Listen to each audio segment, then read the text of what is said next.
egamba nti tenga essuula yaffe esemberayo ddala. Egamba nti leka nkole. Kwagaliza okuwuliriza okulungi.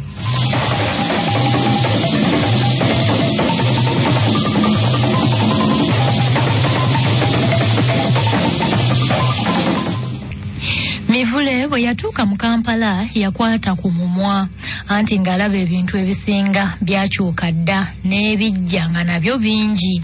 Muteeweta yamunnyonnyola ebintu bingi era n'amujjukiza obuzibu ye Muteeweta bwe yayitamu okutuuka awo era n'okufaanana atyo. Mivule yasanyukiranga nnyo mukyala Muteeweta olw'okumwaniriza obulungi era n'okumwejagira mu buli kintu. Mivule ne Muteeweta baabukeereza nkokola ne bessa mu mmotoka yaabwe ne bagenda mu kifo awasimba obumotoka obutono obuyamba ku basaabaze.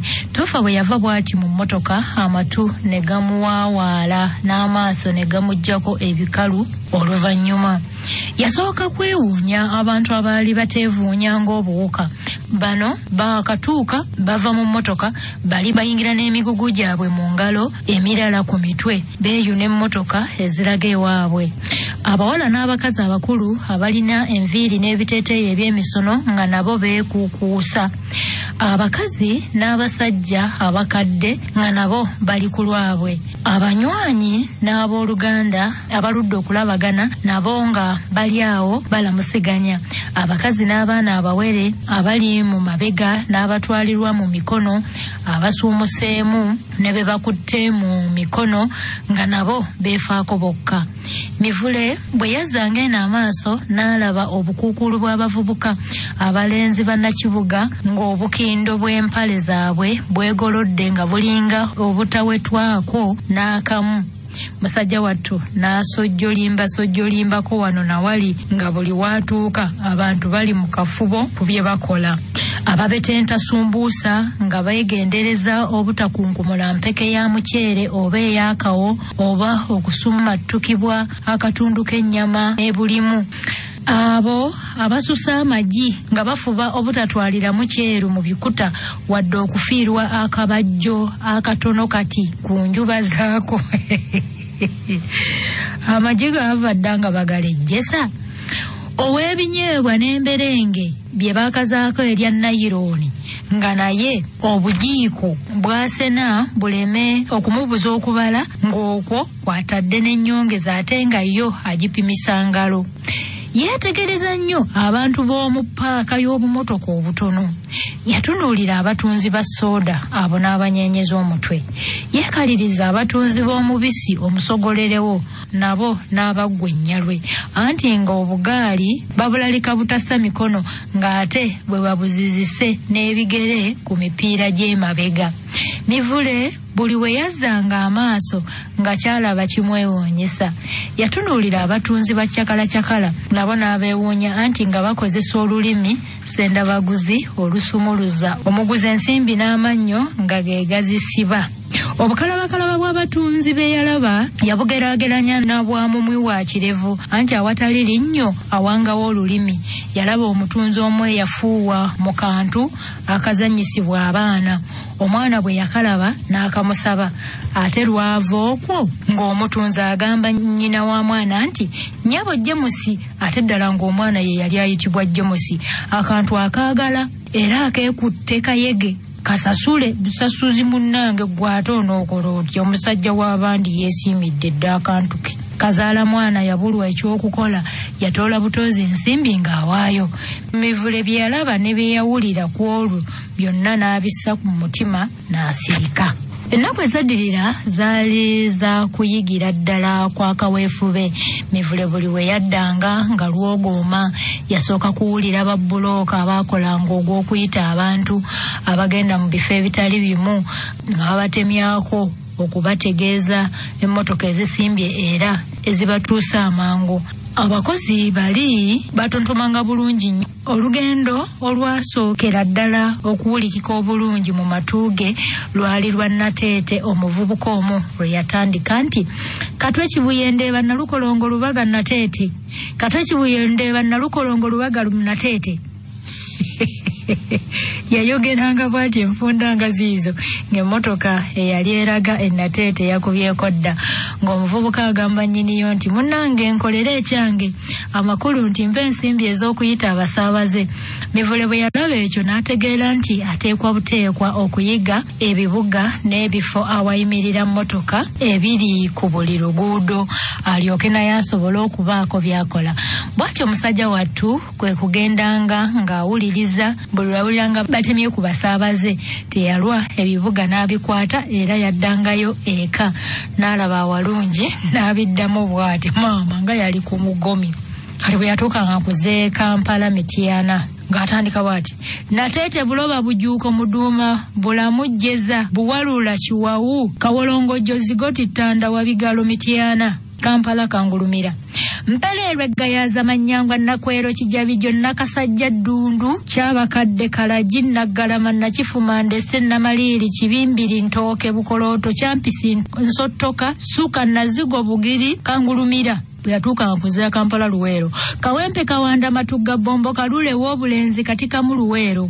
Yatuuka nga kuzijjinja banda kireka weyogerere seeta mukono kibanga kigombya kawolo mbalala kasaala walusubi n'amatava kayanja lwanyonyi kitega kawolo sagazi najjembe buwolo bulyankuyege bugolombe kitingoma bulumaji lugazi namwezi mbikko kasanje waliyo ne kasanje njeru jjinja eyo nno Kampala jjinja. Kati bwe yatuuka nga Kampala Kiboga atandika nansana wakiso Serinnya Kikuba Mpanga Kakiri Gobero Namayumba Kyanuuna Busunju Namigavu Mate Kikandwa Nakwaya Kateera Kiboga Kampala Kapeeka Kawempe Kawanda Matugga Sanga Gombe Jagara Mukisebi Kirolo Busemba Kasala Kanyanda Semuto Kapeeka Kampala Masaka Nateete Kyengera Nabbingo Kitemu Nsangi Maya Nakirebe Mpigi Kalagala Mpambire Kabira Kamengo Kyabadaaza Mitala Maria Buwama Nabusanke Kayabwe Namweruka Buganga Lukaya Bukulula Mukoko Mutanga Mpugwe Kaddugala Nyendo Masaka Kampala Ntebe Najana nkumbizana Kajjanse Kitende bwebajja Kisubi Kitala Kabaale Nkumba Kitubulu Ntebe awo abagenda Busi Kampala Ngongwe Buyikwe Kireka weyogerere seeta mukono kibanga kyetume nakisunga kisoga kiyola nkokonjeru ngonge nangunga Kalagala Kikakanya Mwajija Buyikwe Munnango omuntu kyaziranga kwogera kifo gy'alaganga Mivule yategedde oluguudo lwakwata wabula ekyamulema okuyingiza amangu mu mutwe gy'emiwendo egyasasulibwanga mu buli kifo ku nguudo. Muteweta ne mukazi we baali bamalirivu okuyamba Mivule. Mutewetwa yafiirwa ekifo kya muntu mulamba mu mmotoka ye n'agendanga ne Mivule ng'ayongera okumuyigiriza mmotoka n'okumulaga amakubo n'okumunnyonnyolera ddala buli kimu ekikwata ku kuweereza abasaabaze. Muteweta yategeeza munne nti okubogolera abasaabaze n'okubatiisatiiswa kikolwa kibi nnyo n'amunnyonnyola nti kasita abasaabaze bayingira mu mmotoka n'oggalawo enzigi n'oyasa emmotoka n'osimbula obulamu bwabwe bwonna buba buli mu mikono gyo gwe n'omutonzi. Bw'otyo kyova osaana okwegendereza ennyo ng'ovuga emmotoka. Yeeyongera n'amutegeeza nti ensimbi ezigerula zisaana okuba ennyingi kubanga bwe zibaawo tewaba kulyazaamaanya biseera by'abasaabaze. Abasaabaze ab'ejjinjirizi munne yamulabula nga bwe batali balungi kussa mu mmotoka era ekyo Mivule yakikuumira ddala butiribiri naye eky'obutavuga nnyo mmotoka ekyo kyagaana okuyingira mu bwongo. Mivule yalaga obuwulizi obw'ekitalo ne Muteweta bw'ataasuubira mu musajja munne era olw'obuwulizi obwo ku mulimu n'eka byamusobozesa okuyiga amangu buli kantu era n'atandika n'okukola nga mikwano gye bombi tabanyiizizzaamu n'akamu. Kati wano njagala okubuulizaawo ekibuuzo zaagoberera ekitabo kino. Mivule yakuzibwa Nagalaale ng'obuliri bw'embwa. Buno obuntu bulamu n'okukola empisa bino yabijjawa? Nsi yabimuyigiriza oba yali yeekola bwekozi busolosolo naye ng'ekituufu akimanyi? Kikyajjukirwa nti Mivule teyalina bbaluwa emukkiriza kuvuga mmotoka newankubadde nga yali agimanyiimu, naye mu bbanga lya mwezi gumu n'ekitundu yali amaze okufuna ebbaluwa eyo. Kasita Muteweta yagikubako amaaso n'addira mmotoka gye yali avuga ey'ekika kya Zefa ng'agikwasa Mivule. Mu nguudo zonna oluguudo lw'e Masaka Mivule lwali lumusuza bubi nga lwasinga okwagala okukolerako, era olwesanga bwati ku paaka nga bayita ab'e Masaka. Yavuga emmotoka ku luguudo lw'e Masaka, abaamulabanga ne basigala nga bawuniikiridde. Omuvubuka olwalabanga emmotoka ye ng'ejjudde abantu ab'ekigero, omwana mulenzi n'alyoka avuga Zefa neewuluguma ng'empologoma. Mivule yalinanga kisepewo kye ekya kitakataka kye yatikkiranga n'akibundula mu maaso n'atuula nga yeekiiseemu katono akubye amabega ku luggi, n'alyoka ababirira emmotoka omuliro n'abagituddemu ebyoka ne bibeggunda. Olw'okuvuganga ennyo emmotoka n'okutegeezanga banne mu paaka nti ekaabye kanaana, kwe kusinziira okumuyitiranga ddala kanaana. Mivule ng'akutte steeringi nga tanyumya na basaabaze wadde okuzanyazanya n'emmotoka, wabula ng'abeera ku kyakukyusa bigere ku kulaaki biziyiza ne ku muliro kulaaki biziyiza ng'olwo emikono gyo giri ku steeringi na kukyusa giya. Newankubadde nga mmotoka ye kwaliko obutaala obulaga oludda lw'abagenda okuweterako oba okulabula abavuzi banne abamuli emabega nti bakendeeze ku mbiro, mu maaso si walungi, ye yagaana okubukozesanga bwokka. Mu kiseera yakozesanga obubonero bwe yayigirizibwanga ng'agenda okufuna layisinsi ng'alaga omukono. Mivule yamanya nnyo omulimu gwe, bw'atyo n'aba omuweereza omulungi ennyo. Yasitulanga emigugu gy'abasaabaze n'ebitereke byabwe ebizito awatali kwerowoozaako. Yawulirizanga nnyo abantu baatwala kye baabanga bamusabye okubakolera. Ebiseera ebimu omusajja wattu yasiibanga njala anti nga tayagala kufiirwa kaseera konna, era nga tasanyukira kikolwa kya kukandaaliza basaabaze ku kkubo. Maama, bino byaggwaawo byali bya mulembe ki? Naye maama ab'ennaku zino abasaabaze abasajja ba takisi bannange yafunanga ensimbi nnyingi buli lunaku, kyokka nga bw'azifuna bw'azitwalira mu mukwano gwe ate mukama we. Ne Muteweta naye kye yasuubiza n'akituukiriza ekyokuwanga Mivule ekitundu ky'ensimbi ekyasinganga obunene. Mu kiseera ekyo Mivule amagezi yali agazzeeko. Buli nsimbi gye yafunanga ng'agitwala mu bbanka. Ekiseera bwe kyatuukanga eky'okugenda okulaba ku bakulu ne Nakatudde ng'ajjayo ku nsimbi ntonotono ze yabatwaliranga okweyambisa, Mivule teyanaanya, anti ng'amanyi nti omusajja akula maka. Yateekateeka mangu n'agula amataffaali ag'emiwulenge agaakolerwa e Kajjansi. Kajjansi ng'aludde mu kintu kino. Agaakolerwanga e Kajjansi n'agatwala e Bugerere, n'agenda agugumula ennyumba eteyogerekeka. Mu kiseera kye kimu n'agaziyirizaamu nnyo ennimiro z'abakadde be era n'azirabirira bya kitalo. Mu bintu ebisinga obungi Mivule yali musajja mugumu nnyo, naye ng'ekintu ky'atayinza kugumira n'akamu kati kyakuzzibwa nate mu kkomera. Buli lwe yabanga ateeka abasaabaze mu mmotoka ng'akozesa engero zino zombi nti engabi eyeewala yeekaluba ennyama, n'olulala nti okulya ennyingi si kuggwa maddu. Engero ezo ng'azikozesa nnyo bwe yabanga afunye omusaabaze ow'enfisi mu mmotoka ye. Naye nno nga bwe gutamanya nnyumba mbi, lumu nga bulooka ateeka abasaabaze mu mmotoka ya Mivule ng'ayingizaamu n'akasajja akakulu ddala akaali akampi ennyo. Mivule aba agenda okusimbula mmotoka n'asooka okuyisa amaaso mu basaabaze be yali agenda okutwala. Yagenda kulaba ng'emabega eriyo omuntu ow'enfisi. Kwe kubuuza bulooka nti, "Mwattu abantu ng'otaddemu bangi." Ko ye nti, "Mwami Kanaana, tofaayo, oli gw'olaba emabega mwana muto, tayinza kukuvunaanyisa musango oyo." Munnange Mivule naye musajja wattu ng'abivaako ng'avuga mmotoka.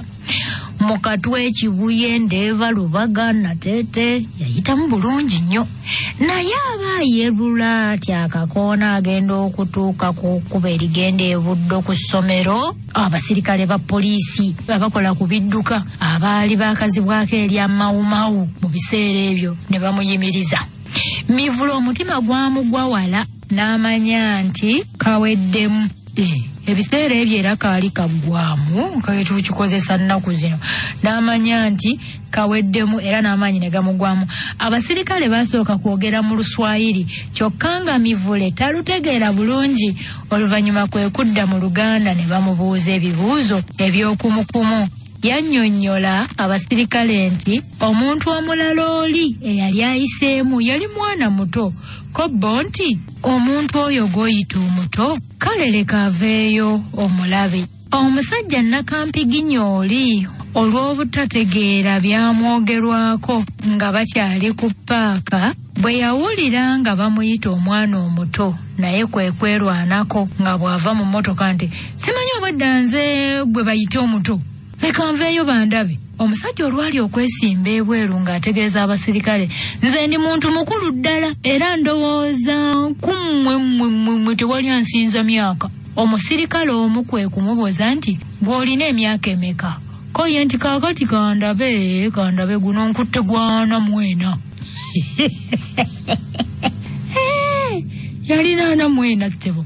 Bwe gwatuuka awo Mivule amagezi ne gamuggwako ng'ayongera gy'asaka. Mu butuufu akasajja kaali kakulu nnyo lwakuba kaali kampi era Mivule yejjusa olw'obutamala kukeetegereza nga tannava mu Kampala. Mivule yamanya nti omusango gwali gumusinze bw'atyo kwe kwegayirira ennyo abasirikale bamusonyiwe. Ekyennaku bo baakomba kwerima baali baawaabo. Mivule teyalinaamu ku ssente. Ekyennaku bo baakomba kwerima bamuwandiikako emisango ebiri. Ogwasooka gwali gwa kutikka bantu bajjinjirizi mu mmotoka n'omulala gwa kubuzaabuza ba poliisi okuddira omuntu omukulu ennyo n'amuyita omwana omuto. Mivule bwe yamala okussa omukono ku mpapula baatuuka neeyo. Mivule bwe yamala okussa omukono ku kapapula abasirikale ke baamuwa n'akwata mu nsawo z'empale ye n'aggyamu akatambaala. Kati yaggyamu katambaala ajjamu ssente obawe 13 oba 2 oveewo. N'aggyamu akatambaala akaali kaddugaliridde n'akeeyisa mu maaso baaba n'akololamu katono n'afeesa n'anyeenya omutwe n'ayingira mmotoka n'agamba akasajja nti ssebo sooka oveeyo emabega gira nkuzze wano mu maaso bwe tunaatuuka eyo onoddayo. Naye kati kiri bubi nnyo munnange eky'abasirikale bano. Omusajja naye teyali mubi ng'akkiriza. Bwe yafuluma n'agamba Mivule nti kale nno nga bwe nfulumyeko ebweru kamalire ddala okuddako ebbali wano neeyambe tulyoke tugende lumu. Ko Mivule nti Omivule nti ekyo si kibi baaba genda weeyambe gwate obwenkya buli wala kyokka yita mu byangu. Mivule kyazira kulaba kasajja kali nga kazze ebbali ye n'asimbula emmotoka ye kubanga kyali agenderedde ekyekyo eky'okukajjamu akasajja kali okukaleka ku kkubo kyali kituukiridde bulungi nnyo. Nange nkajjamu. Mivule yatya era amadda ng'ava e Masaka katono aleme kuleeta basaabaze. Bwe yatuuka ku paaka teyabandaala n'addayo eka.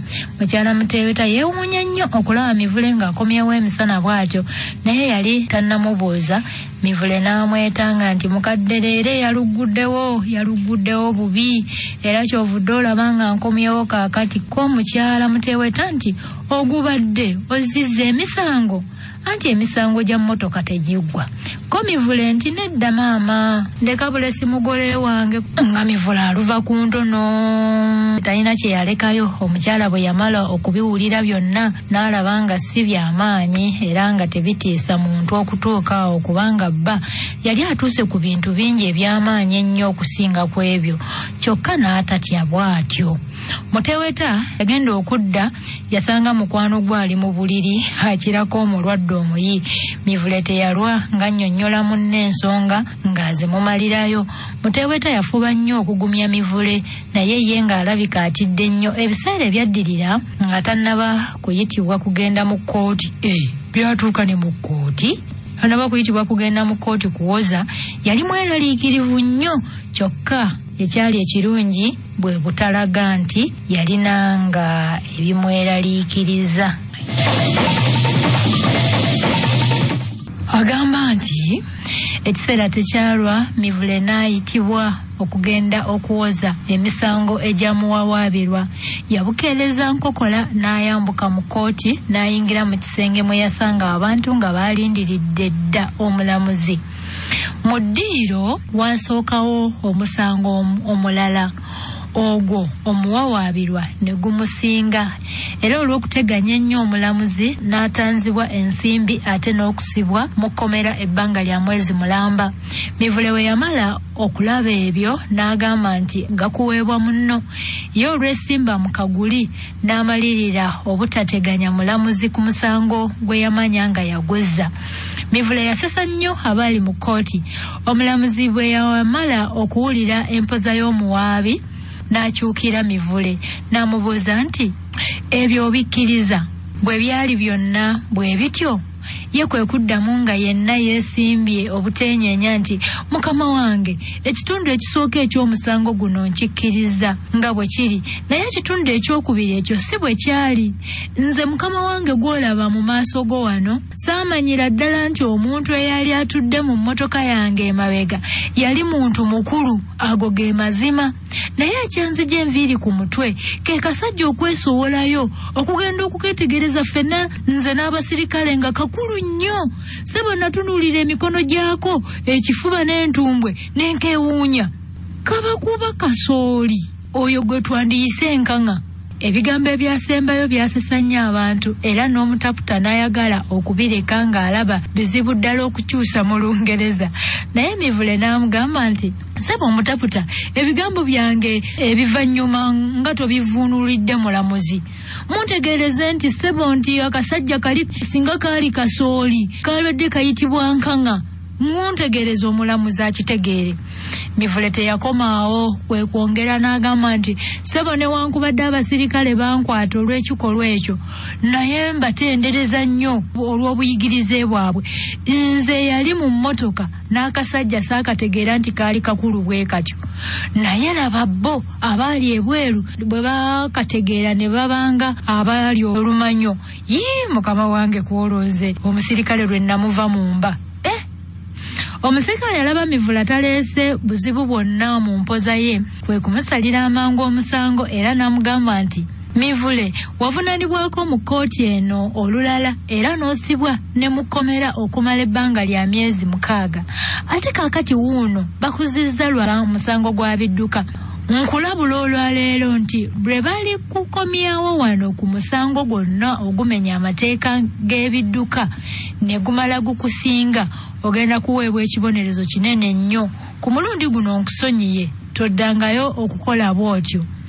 Mivule yasooka kukuba mu ngalo, oluvannyuma n'atunuulira omulamuzi enkaliriza n'amwebaza nti mukama wange weebale nnyo, onziriddemu era ogira olamula. Ate amangu ago kwe kukyukira omutaputa n'amugamba nti sebo, munneebalize nti nsanyuse nnyo era omuntegeereze byonna bye njogedde eby'okunziriramu. Ekyekitalo omutaputa yali tannaba ebyo kubikyusa, ate Mivule n'akyukira omulamuzi n'amwebaza nti mukama wange onsaasidde nnyo, omponyeze komera. Omutaputa yalaba guli gutyo ng'ebyobutaputa abivaako, nga ne Mivule ava mu kaguli kudda waabwe. Mivule ssanyu katali mutte era yagenda okutuuka eka ng'akasaati ke yalimu katotobadde entuuyo. Bwe yatuuka eka yasanga mukyala Muteweta afumba kyamisana, naye olwalaba ku we yali agenze okuwoza ng'akomyewo n'abugaana essanyu. Amangu ago kwe kumukulisaayo n'okumuyozaayoza nti sebo kulikayo nnyo, omulamuzi takusibye, Katonda w'amaanyi. Mukanyinimu okwogera ebyo byonna nga Mivule alinga kasiru. nga tayogera wadde ekigambo, okuggyako mpozi okunyeenya omutwe nga tewali kirala kyonna kyakola.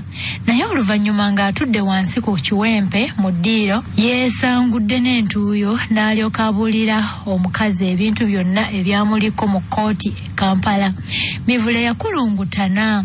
Yagendako mu buliri otulo ne tumubula. Eyo n'avaayo emmere bwe yatuuka n'alyako obutole bubale n'emulema. Naye oluvannyuma bwe yaddayo mu buliri kwe kukwatibwa otulo ne yeebakira ddala okutuusa munne lwe yakomawo era ye yamugolokosa. Ekiro ekyo Mivule ne muteeweta katono obudde babukeese nga bateesa. Mivule yagamba munne nti yali takyasobola kuddayo kuvuga mmotoka ngendo mpanvu. N'ategeeza munne nti waakiri yali ajja kuva ku by'okuvuga emmotoka addeyo e Bugerere alabirira emirimu gye. Ku nkomerero baasalawo Mivule nadda mu kamotoka akatono muteeweta ke yali akozesa atwale ng'abantu abeetaaga obumotoka obutono okubatwala mu bitundu ebyokumpi mu Kampala n'emiriraano. Ye muteeweta nadda mu Zefa era nadda ne ku luguudo lw'e Bugerere ye lwe yakazaako erya Wabinoga olw'okufunangako ensimbi ennyingi. Mivule yakola omulimu ogwo n'emikono n'aterula. Yasooka n'ayagala okumanya amakulu agali mu ŋŋombo eyali ekyase ennyo mu Kampala ebiseera ebyo egamba nti ono ye Kampala. Ye amakulu agamujjira g'Abannakampala kwerwanako buli omu ku lulwe alyoka asobola okweriisa, okwenywesa n'okulabirira ab'omubaka ge mpozi n'abalala nga ye bw'aba ayagala. Bwe yagenda ng'amanyiire nnyo abantu n'okumanya ebintu bye basinga okwagala ne yeddako nnyo n'abikola n'abituukiriza era bw'atyo emmotoka ye n'efuuka kaamuleebu buli lunaku mu Kampala n'emiriraano. Mivule yakivumbula nti abantu abasinga baagala nnyo ebintu ebiyonjo, bw'atyo ye kwe kusooka okweyonja awamu n'emmotoka ye. Mu kiseera ekyo yali afunye akayumba akatonotono ke yali apangisa nga nno mwasula, kyokka nga kali kumpi nnyo n'eya mukwano gwe muteeweta. Okusooka Mivule yalina omulenzi eyamuyambangako awaka okumufumbira akamere, okwoza engoye n'okuzigolola lwaki teyali mukazi.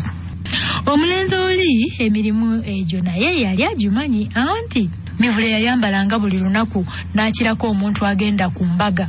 Engatto ye ng'etemagana butemaganye eti, okusowola akatambaala kaakeeru mu nsawo ng'okutukula omuzira gudda ku bbali.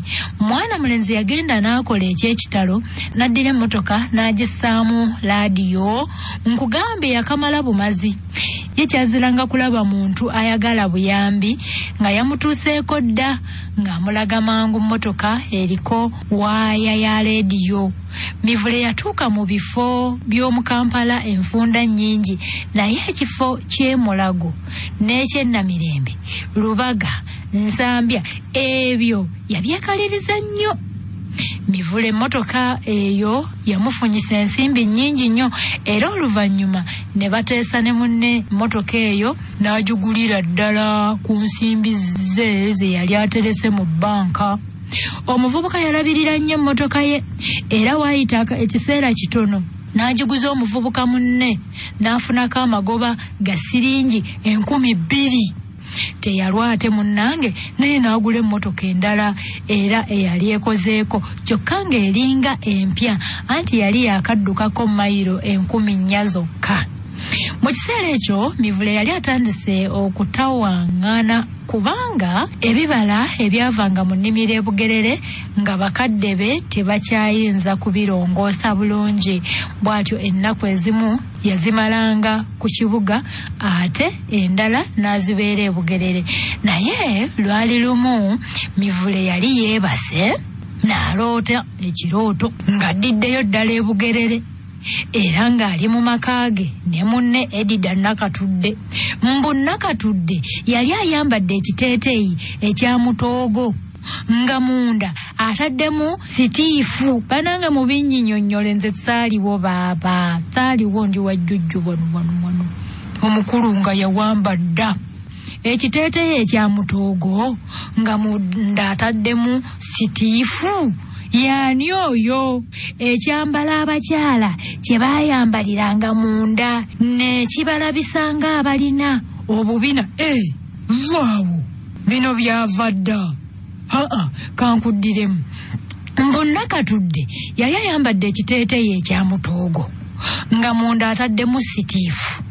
Ekyambala abakyala kye baayambaliranga munda ne kibalabisa nga abalina obubina obunene ennyo awo nga mu myaka gya 1961 yibaaba ndiseera byadda. Mbwera yali asibye n'akatambaala ku mutwe ng'ayaniriza abagenyi ate nga ye Mivule ali mu ssuuti eya ggule ayingira mu mmotoka ye eyakka agenda okutunda emmwanyi ze ezaali zipakiddwa ku loole. Yiwulira ekifaananyi ekirungi. Mivule bwe yasisimuka n'alowooza ebintu bingi, teyaddayo kwebaka. Obudde bwali busaasaana buti ne yeebuuza nti ekirooto kino kitegeeza ki? Lwaki kitugase awamu ne Edida? Era bino byonna ebirala ebikibaddemu ddala birimu makulu ki? Bwe yamala okusiriikiriramu okumala akaseera n'asalawo nti yali asaanidde okudda e Bugerere yeegatte ne Nakatudde oli Edida baliguule ettaka. Owulira ebirooto ebyo ebisava. Mivule bwe yali asiibula mikwano gye omwami n'omukyala mute sibuuka. Mivule yaddayo amangu ago olw'ekirooto teyabandaala kandabe. Mu Mivule bwe yali asiibula mikwano gye omwami n'omukyala Muteeweta yabagamba bw'ati, mikwano gyange nzizeeyo e Bugerere naye ebbanga lyonna lye ndimala nga nkyali mulamu n'abajjukiranga era n'abatenderezanga olw'ebirungi bye munkoledde. Ngenda e Bugerere nkola amaka naye sigange nzekka wabula gajja kuba gaffe ffenna mwe nange. Awo Muteeweta kwe kumuddamu nti munywanyi wange Mivule, bw'oyogedde bw'otyo onzijukizza ebintu bingi naye nze kye mmaze okulaba ffe abasajja ddala tuli nkoba za mbogo zejja zokka mu bunnya era oluusi kye bava batwogerako nti abasajja Mivule giwaatula ne giggumiza.